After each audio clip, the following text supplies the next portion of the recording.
दोस्तों, हमारे देश में 12th या ग्रेजुएशन होने के बाद एग्जैक्ट आंकड़ा तो नहीं पता, पर बहुत से बच्चे सरकारी जॉब की प्रिपरेशन के लिए बाहर निकल जाते हैं या घर पे रह के प्रिपरेशन करते हैं।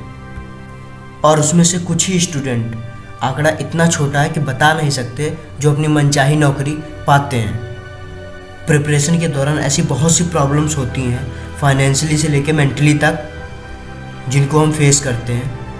और इस दौरान हमारा बहुत सा पैसा भी खर्च होता है। अकेले रहना, खाना बनाना, इन सब प्रॉब्लम्स के बाद हम अपनी स्टडी भी करते हैं। स्टार्ट में जब हम अपनी प्रिपरेशन के लिए अपने शहर या गांव को छोड़कर दूसरे शहर में जाते हैं, तो पहले तो हमको सब आसान लगता है, पर जैसे जैसे हम टाइम बिताते हैं तब हमको ये रियलाइज़ होता है कि जिस कतार में हम लगे हैं, एग्जैक्ट नंबर हमारा कितना है हमको ये भी नहीं पता। किसी भी जॉब के लिए फॉर्म अप्लाई करो तो लगभग जितनी उसमें सीटें हैं उससे 10 गुना ज़्यादा तो फॉर्म पड़ते हैं। सॉरी, 10 गुना से भी 10 गुना ज़्यादा, यानी 100 टाइम ज़्यादा उसमें फॉर्म पड़ता है। इतनी भीड़ बढ़ाने के पीछे कारण तो हम ही हैं, क्योंकि हम लोग प्रिपरेशन करने तो आ जाते हैं। क्या कभी हमने स्पेसिफाई किया कि किस पर्टिकुलर फील्ड के अंदर, किस पर्टिकुलर पोस्ट के लिए हमें तैयारी करनी है? स्पेसिफाई करने के बहुत से फ़ायदे भी हैं, जैसे तुम ज़्यादा फॉर्म अप्लाई नहीं करोगे, जिससे तुम्हारा टाइम और पैसा दोनों बचेगा। तुमको ज़्यादा स्ट्रेस नहीं होगा। तुम बिना किसी रुकावट के अपनी स्टडी को काफ़ी लंबे समय तक कंटिन्यू रख सकते हो विद फोकस, क्योंकि तुमको पता है तुम किस पर्टिकुलर फील्ड में, किस पर्टिकुलर पोस्ट के लिए अप्लाई करना चाहते हो, जिसका तुमने पहले से ही डीप एनालिसिस कर लिया होगा।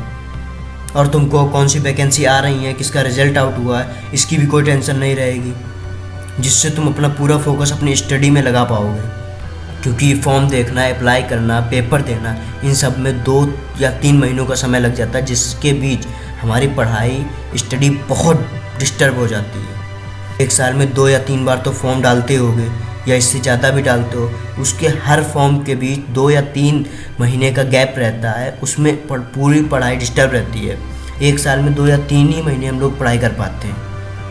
और हाँ, एक बात का ध्यान रखो कि कोई काम करने से पहले उसका टाइम ड्यूरेशन ज़रूर सेट कर लो। और ख़ासकर जो ये लोग ये प्रिपरेशन कर रहे हैं उनके लिए ज़्यादा ज़रूरी है।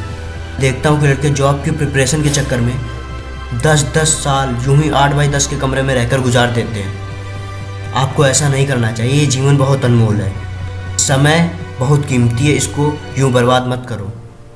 हर काम को एक निश्चित समय दे दो कि मुझको इस काम को इतने समय में करना है। इससे आप पे प्रेशर भी बनेगा और डिस्ट्रैक्शन से दूर भी रहोगे। ज़रूरी नहीं जिस काम को या जिसकी तुम प्रिपरेशन कर रहे हो उसमें तुम्हें सफलता ही मिल जाए। इंसान हो या रोबोट नहीं जो हर काम में परफेक्ट हो जाओगे, फेल ही तो हो जाओगे। आगे बढ़ो। उस स्टडी को ज़िंदगी और 8x10 के कमरे को संसार माने क्यों बैठे हो? क्या इस दुनिया में सभी सरकारी जॉब कर रहे हैं, या फिर जो नहीं कर रहे हैं वो खुश नहीं है?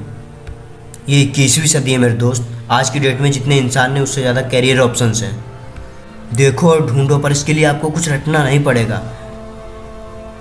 इसके लिए आपको कुछ महत्वपूर्ण स्किल्स को एक्वायर करना पड़ेगा, कुछ महत्वपूर्ण स्किल्स पे मास्टरी हासिल करनी पड़ेगी। ज़रूरी है सरकारी नौकरी। अब मैं ये नहीं कह रहा कि प्रिपरेशन करो ही मत, बट उसको लिमिटेड रखो। 1 साल, 2 साल या 3 साल, पर इससे ज़्यादा नहीं। अपने हिसाब से एक टाइम ड्यूरेशन सेट कर लो। क्या पूरी ज़िंदगी उसी में लगाना? 5 साल समय बहुत ज़्यादा होता है। किसी भी एक पर्टिकुलर फील्ड में आप जाकर किसी भी पर्टिकुलर निश पे एक अच्छी मास्टरी हासिल कर सकते हो। आई होप आज की बातें हमारी आपको अच्छी लगी होंगी, समझ में आई होंगी। अगर वीडियो अच्छी लगे तो लाइक करना और चैनल को सब्सक्राइब जरूर कर देना।